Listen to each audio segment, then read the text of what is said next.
ओम शांति। आज है 18 जून 2024 की साकार मुरली। बाबा कहते, मीठे बच्चे, अवगुणों को निकालने का पूरा पुरुषार्थ करो। जिस गुण की कमी है उसका पोता मेल रखो। गुणों का दान करो तो गुणवान बन जाएंगे। प्रश्न है, गुणवान बनने के लिए कौन सी पहली पहली श्रीमत मिली हुई है? गुणवान बनने के लिए पहली पहली श्रीमत कौन सी मिली हुई है? उत्तर में बाबा कहते, मीठे बच्चे, गुणवान बनना है तो किसी की भी देह को मत देखो। उसमें बाबा ने पहला पॉइंट कहा कि किसी की भी देह को मत देखो, अपने को आत्मा समझो। अपने को आत्मा समझो। एक बाप से सुनो, एक बाप को ही देखो, मनुष्य मत को नहीं देखो। दूसरा है, देह अभिमान के वश ऐसी कोई एक्टिविटी न हो जिससे बाप का व ब्राह्मण कुल का नाम बदनाम हो। उल्टी चलन वाले गुणवान नहीं बन सकते, उन्हें कुल कलंकित कहा जाता है। ओम शांति। बाप दादा के हाथ में मोतियों के फूल थे। बाबा साक्षात्कार कराते हैं, ऐसा खुशबूदार फूल बनने का है। बच्चे जानते हैं कि हम फूल बन गए हैं। बाबा कहते हैं, बच्चे जानते हैं कि हम फूल बने थे जरूर। गुलाब के फूल, मोतियों के फूल भी बने, अथवा हीरे के भी बने थे, अब फिर बन रहे हैं। यानी फूल हम पहले थे, लेकिन बाबा कहते हैं अभी आप बन रहे हो। यह है सच्चे, आगे थे झूठे। झूठ ही झूठ, सच की रत्ती भी नहीं है।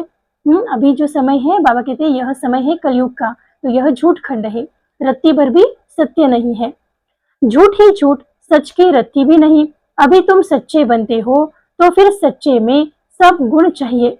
जितने जिसमें गुण है उतना औरों को भी दान दे आप समान बना सकते हैं। इसीलिए बाप बच्चों को कहते रहते हैं, बच्चे पोता मेल रखो अपने गुणों का।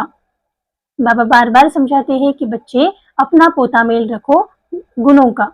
हमारे में कोई अवगुण तो नहीं है, दैवी गुणों में क्या कमी है? रात को रोज अपना पोता मेल निकालो। दुनिया के मनुष्यों की तो बात ही अलग है। बाबा ने कहा दुनिया के जो मनुष्य है उनकी बात ही अलग है। तुम अभी मनुष्य नहीं हो ना, तुम हो ब्राह्मण। भला मनुष्य तो सब मनुष्य ही है, परंतु हर एक के गुणों में, चलन में फर्क पड़ता है। माया के राज्य में भी कोई कोई मनुष्य बहुत अच्छे गुणवान होते हैं, परंतु बाप को नहीं जानते। बड़े रिलीजियस माइंडेड, नरम दिल के होते हैं। दुनिया में तो मनुष्यों के गुणों की वैरायटी है। बाबा कहते हैं दुनिया में तो मनुष्यों के गुणों की बहुत अलग अलग वैरायटी है, और जब देवता बनते हैं तो दैवी गुण तो सब में है। बाकी पढ़ाई के कारण मर्तबे कम हो पड़ते हैं। एक तो पढ़ना है, दूसरा अवगुणों को निकालना है। बाबा कहते हैं एक तो पढ़ना है, पढ़ने से हमारे अंदर दैवी गुणों की धारणा होगी, और दूसरी बात बाबा कहते हैं अवगुणों को अपने अंदर से निकालना है।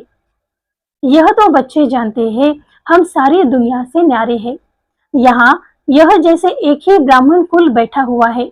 क्षुद्र कुल में तो है मनुष्य की मत, ब्राह्मण कुल में है ईश्वरीय मत। पहले पहले तुमको बाप का परिचय देना है। तुम बताते हो फलाना आर्ग्यू करता है, बाबा ने समझाया था लिख दो कि हम ब्राह्मण अथवा बीके है, ईश्वरीय मत पर है, तो समझ जाएंगे इनसे ऊंचा तो कोई है ही नहीं। ऊंचते ऊंच है भगवान, तो हम उनके बच्चे भी उनकी मत पर है। मनुष्य मत पर हम चलते नहीं। हम किसकी मत पर चलते हैं?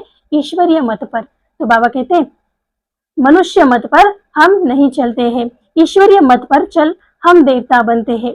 मनुष्य मत बिल्कुल ही छोड़ दी है, फिर तुमसे कोई आर्ग्यू कर न सके। कोई कहे कि यह कहाँ से सुना, किसी ने सिखाया है, तुम कहेंगे हम है ईश्वरीय मत पर। प्रेरणा की बात नहीं, बेहद के बाप ईश्वर से हम समझे हुए हैं। बोलो भक्ति मार्ग के शास्त्र के मत पर भी तो हम बहुत समय से चले हैं। अब हमको मिली है ईश्वरीय मत। बाबा कहते शास्त्रों की मत पर तो द्वापर युग से आप चलते ही आए हो, लेकिन अभी आपको कौन सी मत मिली हुई है? ईश्वरीय मत मिली है। अब हमको ईश्वरीय मत मिली है, तुम बच्चों को बाप की महिमा करनी है। पहले पहले बुद्धि में बिठाना है कि हम ईश्वरीय मत पर है। बाबा कहते हैं बुद्धि में यह बात पक्की करनी है कि हम ईश्वरीय मत पर है, मनुष्य मत पर हम चलते नहीं, सुनते नहीं। ईश्वर ने कहा है hear no evil, see no evil, मनुष्य मत है ना, और मनुष्य मत, इसको भी नहीं देखना है न सुनना है। आत्मा को देखो, शरीर को नहीं देखो। यह तो पतित शरीर है, इनको क्या देखने का है, इन आंखों से यह नहीं देखो। यह शरीर तो पतित का पतित ही है, यहाँ के यह शरीर तो सुधरने नहीं है और ही पुराने होने हैं। दिन प्रतिदिन सुधरती है आत्मा। बाबा कहते यह शरीर अब सुधरने वाला नहीं है और ही पुराने से पुराना हो जाएगा, लेकिन अभी इस समय हमारी आत्मा सुधरती है। तो बाबा कहते आत्मा ही अविनाशी है, इसीलिए बाप कहते हैं सी नो इविल, शरीर को भी नहीं देखना है। बाबा ने आज की मुख्य बात कही है, किसी की भी देह के ऊपर हमारा अटेंशन नहीं जावे। तो बाबा कहते किसी की भी देह को नहीं देखना है, शरीर को भी नहीं देखना है, देह सहित देह के जो भी संबंध है उनको भूल जाना है। आत्मा को देखो, एक परमात्मा बाप से सुनो, इसमें ही मेहनत है। तुम फील करते हो कि यह बड़ी सब्जेक्ट है, जो होशियार होंगे उनको पद भी उतना ही ऊंच मिलेगा, सेकंड में जीवन मुक्ति मिल सकती है। परंतु अगर पुरुषार्थ नहीं किया तो फिर सजाएं भी बहुत खानी पड़ेगी। बाबा कहते अगर पुरुषार्थ नहीं करते हैं तो सजाएं भी बहुत खानी पड़ती है। तुम बच्चे अंधों की लाठी बनते हो बाप का परिचय देने के लिए। आत्मा को देखा ही नहीं जाता, जाना जाता है। इन आंखों से आत्मा को नहीं देख नहीं सकते, लेकिन बाबा कहते इन आंखों से तो नहीं देख सकते, लेकिन जाना जरूर जा सकता है। आत्मा कितनी छोटी है, इस आकाश तत्व में देखो मनुष्य कितनी जगह लेते हैं। मनुष्य तो आते जाते रहते हैं, आत्मा कहाँ आती जाती है क्या? आत्मा की कितनी छोटी सी जगह है। विचार की बात है, आत्माओं का झुंड होगा। शरीर के भेंट में आत्मा कितनी छोटी है, वह कितनी थोड़ी जगह लेती होगी। हाँ, शरीर दिखने में बहुत बड़ा है, लेकिन बाबा कहते यह आत्मा दिखने में बहुत छोटी है और इस शरीर में वह बहुत थोड़ी सी जगह में रहती है। तुमको तो रहने के लिए बहुत जगह चाहिए। अभी तुम बच्चे विशाल बुद्धि बन गए हो। बाप नई बातें समझाते हैं नई दुनिया के लिए, और फिर बताने वाला भी नया है। बाबा कहते इस समय हमारे लिए नया कौन है? स्वयं परमात्मा नई नॉलेज देते हैं नई दुनिया में जाने के लिए। अभी तक हमने शास्त्रों को मनुष्यों के मत पर चले हुए हैं, लेकिन फिर भी वो क्या है? पुरानी बातें हैं। लेकिन शिव बाबा आके हम बच्चों को नई दुनिया में जाने के लिए नया नॉलेज देते हैं। तो बाबा कहते हैं आप बच्चे भी अभी नए बन गए हो। बाप नई बातें समझाते हैं नई दुनिया में जाने के लिए। तो बाबा कहते मनुष्य तो सबसे रहम मांगते हैं, अपने में ताकत नहीं है, जो अपने पर ही रहम करे तुमको ताकत मिलती है। बाबा कहते मनुष्यों के अंदर रहम नहीं है, क्योंकि ताकत ही नहीं है, खुद के ऊपर भी रहम नहीं करते। लेकिन बाबा कहते अभी आप बच्चों को ताकत मिलती है। तुमने बाप से वर्षा लिया है और कोई को रहम दिल नहीं कहा जा सकता। मनुष्यों को कभी देवता नहीं कहा जा सकता। रहम दिल तो एक ही बाप है जो मनुष्य को देवता बनाते हैं। इसीलिए कहते हैं परमपिता परमात्मा की महिमा अपरंपार है, उसका पारावार नहीं। अभी तुम जानते हो उनके रहम का पारावार नहीं है। बाबा जो नई दुनिया बनाते हैं उसमें सब कुछ नया होता है। सत्युगी दुनिया संपूर्ण नई दुनिया है। मनुष्य पशु पक्षी सब सतोप्रधान होते हैं। बाप ने समझाया है तुम ऊंच बनते हो तो तुम्हारा फर्नीचर भी ऐसा ऊंचे से ऊंचा गाया हुआ है। बाप को भी कहते हैं ऊंचे से ऊंचा, जिससे विश्व की बादशाही मिलती है। शिव बाबा हमें विश्व की बादशाही देते हैं। बाप साफ कहते हैं कि हम हथेली पर बहिश्त ले आता हूँ, वो लोग हथेली से केसर आदि निकालते हैं। यहाँ तो पढ़ाई की बात है, यह है सच्ची पढ़ाई। तुम समझते हो कि हम पढ़ रहे हैं, पाठशाला में आए हैं। पाठशालाएं तुम बहुत खोलो तो तुम्हारी एक्टिविटी को देखे। कोई फिर उल्टी चलन चलते हैं तो नाम बदनाम करते हैं। देह अभिमान वालों की एक्टिविटी ही अलग होगी। बाबा कहते देह अभिमान वालों की एक्टिविटी अलग होगी। देखेंगे कि ऐसी एक्टिविटी है तो जैसे सब पर कलंक लग जाता है। समझते हैं कि इनकी एक्टिविटी में तो कोई फर्क ही नहीं है, तो वो यहाँ बाप की निंदा कराइए ना। टाइम लगता है, सारा दोष उस पर आ जाता है। मैनर्स बहुत अच्छे चाहिए। कैरेक्टर्स, बाबा कहते तुम्हारे कैरेक्टर्स बदलने में कितना टाइम लगता है। तुम समझते हो कोई कोई के कैरेक्टर्स बहुत अच्छे फर्स्ट क्लास होते हैं, वह दिखाई भी पड़ेंगे। बाबा एक एक बच्चे को बैठ देखते हैं, इनमें क्या खामी है। बाबा बैठ के एक एक बच्चों को निहारते हैं, उनको देखते हैं कि इनके अंदर कौन सी खामी है जो निकलनी चाहिए। एक एक की जांच करते हैं, खामियां तो सब में है। तो बाप सबको देखते रहते हैं, रिजल्ट देखते रहते हैं। बाप का तो बच्चों पर लव रहता है ना, जानते हैं कि इनमें यह खामी है, इस कारण यह इतना ऊंच पद पा नहीं सकेंगे। बाबा देखता है कि इन आत्माओं के अंदर क्या क्या खामी है और उसके कारण यह आत्मा ऊंच पद को नहीं पा सकती। अगर खामियां नहीं निकाली तो बड़ा मुश्किल है, देखने से ही मालूम पड़ जाता है। यह तो जानते हैं कि अभी टाइम पड़ा है। एक एक की जांच करते बाप की नजर एक एक के गुणों पर पड़ेगी। पूछेंगे तुम्हारे में कोई अवगुण तो नहीं है। बाबा के आगे तो सच बता देते हैं। कोई कोई को देह अभिमान रहता है, तो आप ही जो करे सो देवता। बाबा कहते देह अभिमान रहता है तो नहीं बताते हैं। बाप तो कहते रहते हैं कि आप ही जो करे वह देवता, जो खुद अपना पुरुषार्थ करके खामियों को निकाले, बाबा कहते उसे देवता कहते हैं।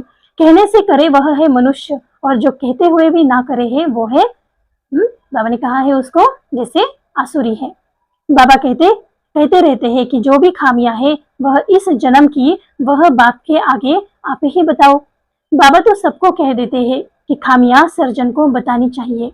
शरीर की बीमारी नहीं लेकिन अंदर की बीमारी बतानी है। बाबा कहते शरीर की बीमारी नहीं बतानी है, लेकिन अंदर में जो हमारा मन है, उसके अंदर जो मैल है, उसको हमें बाबा के सामने रखना है कि वो हमारे अंदर खामी है। तुम्हारे पास अंदर में क्या क्या आसुरी ख्यालात रहते हैं, तो इस पर बाबा समझाएंगे। इस हालत में तुम इतना ऊंच पद पा नहीं सकेंगे जब तक अवगुण निकले। अवगुण बहुत निंदा कराते हैं। बाबा कहते गुण हमें गुणवान बनाते हैं, तो अवगुण उसका उल्टा करते हैं, यानी निंदा कराता है। मनुष्यों को वहम पड़ता है कि भगवान इनको पढ़ाते हैं। भगवान तो नाम रूप से न्यारा है, सर्वव्यापी है, वह कैसे इनको पढ़ाएंगे, इनकी चलन कैसी है, यह तो बाप जानते हैं। तुम्हारे गुण कैसे फर्स्ट क्लास होने चाहिए। अवगुण छिपा देंगे तो कोई को इतना तीर नहीं लगेगा। बाबा कहते अगर सेवा भी करेंगे तो भी अगर अवगुणों को नहीं निकालेंगे तो सामने वाली आत्मा को तीर, ज्ञान का जो तीर है वह नहीं लगेगा। इसीलिए जितना हो सके अपने में अवगुण जो है उनको निकालते जाओ। नोट करो हमारे में यह खामी है। बाबा ने कहा अपने अंदर झांको, उसको लिस्ट बनाओ कि मेरे अंदर क्या क्या कमी है, तो दिल अंदर में खाएगी। बाबा कहते अगर वैसे ही रह गया तो बाबा कहते दिल अंदर खाती रहेगी। घाटा पड़ता है तो दिल खाती है। व्यापारी लोग अपना खाता रोज निकालते हैं, आज कितना फायदा हुआ, रोज का खाता देखते हैं। यह बाप भी कहते हैं कि रोज अपनी चाल देखो, नहीं तो अपना नुकसान कर देंगे। बाप की पद यानी इज्जत गवा देंगे। गुरु की निंदा करने वाला ठोर नहीं पा सके, देह अभिमान ठोर नहीं पा सकेंगे। देही अभिमानी अच्छी ठोर पाएंगे। देही अभिमानी बनने के लिए ही सब पुरुषार्थ करते हैं। आत्मिक स्थिति में रहने के लिए ही सारा पुरुषार्थ है। दिन प्रतिदिन सुधरते जाते हैं। देह अभिमान से जो कर्तव्य होते हैं उनको काटते रहना है। देह अभिमान से पाप जरूर होता है। जब हम बॉडी कॉन्शियस में होते हैं तो हमारे से जो भी कर्म होता है वह विकर्म ही होता है। इसीलिए देही अभिमानी बनते रहो। जब आत्मिक स्थिति में होकर हर कर्म करते हैं तो वही कर्म श्रेष्ठ कर्म हो जाता है। यह तो समझ सकते हो कि जन्मते ही राजा कोई नहीं होता है। देही अभिमानी बनने में टाइम तो लगता है ना, यह भी तुम समझते हो। अभी हमको वापिस जाना है। बाबा के पास बच्चे आते हैं, कोई 6 मास के बाद आते हैं, कोई 8 मास के बाद आते हैं। तो बाबा देखते हैं कि इतने समय में क्या उन्नति हुई है। दिन प्रतिदिन कुछ सुधरते रहते हैं या दाल में कुछ काला है। कोई चलते चलते पढ़ाई को छोड़ भी देते हैं। बाबा कहते हैं यह क्या भगवान तुमको पढ़ाते हैं, भगवान भगवती बनाने की ऐसी पढ़ाई तुम छोड़ देते हो। अरे वर्ल्ड गॉड फादर पढ़ाते हैं, इसमें अपसेंट। बाबा पूछ रहे कि वर्ल्ड का जो, बाबा कहते हैं वर्ल्ड का जो गॉड है वह तुमको पढ़ाता है तो अपसेंट नहीं होना चाहिए। माया कितनी प्रबल है, फर्स्ट क्लास पढ़ाई से तुम्हारा मुख मोड़ लेती है। बहुत है जो चलते रहते हैं फिर पढ़ाई को लात मारते हैं। यह तो तुम समझते हो कि अब हमारा मुंह है ही स्वर्ग की तरफ और लात है नर्क की तरफ। तुम हो संगम युगी ब्राह्मण, यह पुरानी रावण की दुनिया है। हम वाया शांति धाम सुख धाम तरफ जाएंगे। बच्चों को यही याद रखना पड़े। बाबा कहते अभी हम शांति धाम में जाएंगे फिर सुख धाम में जाएंगे। तो बाबा कहते यह बात बच्चों को याद रहे। टाइम बहुत कम है, कल भी शरीर छूट सकता है। बाप की याद नहीं होगी तो फिर अंतकाल। बाप समझाते तो बहुत है, यह सब गुप्त बातें हैं क्योंकि नॉलेज भी गुप्त है। यह भी जानते हैं कि कल्प पहले जिसने जितना पुरुषार्थ किया है वही कर रहे हैं। ड्रामा अनुसार बाप भी कल्प पहले मुआफिक समझाते रहते हैं, इसमें फर्क नहीं पड़ सकता है। बाबा कहते कल्प पहले बाबा ने जैसे समझाया था वैसे ही बाबा अभी भी समझा रहे हैं, इसमें कोई फर्क नहीं। तो बाबा कहते बाप को याद करते रहो तो तुम्हारे विकर्म विनाश होते रहेंगे। सजा नहीं खानी चाहिए। बाप के सामने सजाए बैठ खाएंगे तो बाप क्या कहेंगे? तुमने साक्षात्कार भी किए हैं, उस समय माफ नहीं कर सकते। इन द्वारा बाप पढ़ाते हैं तो इनका ही साक्षात्कार होगा। इस द्वारा वहां भी समझाते हैं। हाँ, बाबा कहते इनके द्वारा भी यानी ब्रह्मा के द्वारा भी हमें समझाते रहते हैं। तुमने यह किया, फिर उस समय बहुत रोएंगे, चिल्लाएंगे, अफसोस भी करेंगे। हाँ, चाहे ब्रह्मा बाबा हो, चाहे कोई भी निमित्त आत्मा हो, उस समय हमें वह बताते हैं। अगर हम वो नहीं करते हैं तो बाबा कहते फिर बाद में चिल्लाएंगे, अफसोस करेंगे। बिगर साक्षात्कार सजा तो दे न सके। कहेंगे तुमने इतना पढ़ाते थे फिर ऐसे ऐसे काम किए। तुम भी समझते हो कि रावण की मत पर हमने कितने पाप किए हैं। पूज्य से पुजारी बन पड़े हैं। बाबा कहते पहले पूज्य थे, अभी क्या बने हैं? पुजारी बने हैं। बाप को सर्वव्यापी कहते हैं। यह तो पहले नंबर की इंसल्ट है। बाबा कहते यह तो पहले नंबर की इंसल्ट है कि हम रावण के मत पर चले हैं। तो बाबा कहते सर्वव्यापी भी कहते आए हैं, यह भी बाबा की इंसल्ट है। इसका हिसाब किताब भी बहुत है, क्योंकि जैसे छोटे छोटे जीव जंतु, कुत्ते बिल्ली, ऐसे जिसमें सर्वव्यापी की बात कही है कि भगवान कण कण में है, तो बाबा कहते हैं यह सर्वव्यापी की बात बहुत बड़ी है। तो बाबा कहते हैं यह बाबा की बहुत बड़ी इंसल्ट है, इसका हिसाब बहुत है। बाप उल्हना देते हैं कि तुमने अपने को कैसे चमाट मारी है, भारतवासी ही कितना गिरे हैं। बाप आकर समझाते हैं अभी तुमको कितनी समझ मिली है, सो भी नंबरवार समझते हैं। बाबा कहते सारे एक जैसा नहीं समझते, लेकिन नंबरवार समझते हैं। ड्रामा अनुसार, यह भी चीज ड्रामा के अनुसार है। आगे भी ऐसे ही इस समय तक के क्लास की यह रिजल्ट थी। बाप बताएंगे तो सही ना। बाबा कहते पहले विकल्प पहले भी ऐसे ही समय पर ऐसे ही सबकी स्थिति थी। तो बाबा कहते बाप तो सही समझाएंगे ना। तो बच्चे अपनी उन्नति करती रहे। माया ऐसी है जो देही अभिमानी रहने नहीं देती, आत्मिक स्थिति को रहने नहीं देती। तो बाबा कहते यह बड़ी सब्जेक्ट है। अपने को आत्मा समझ बाप को याद करो तो पाप भस्म हो जाएंगे। अच्छा, मीठे मीठे सिकिल दे बच्चों प्रति माता पिता बाप दादा का याद प्यार और गुड मॉर्निंग। रूहानी बाप के रूहानी बच्चों को नमस्ते। हम रूहानी बच्चों की रूहानी माता पिता बाप दादा को याद प्यार गुड मॉर्निंग और नमस्ते। शुक्रिया बाबा, शुक्रिया। आज की मुरली से धारणा के लिए सार है।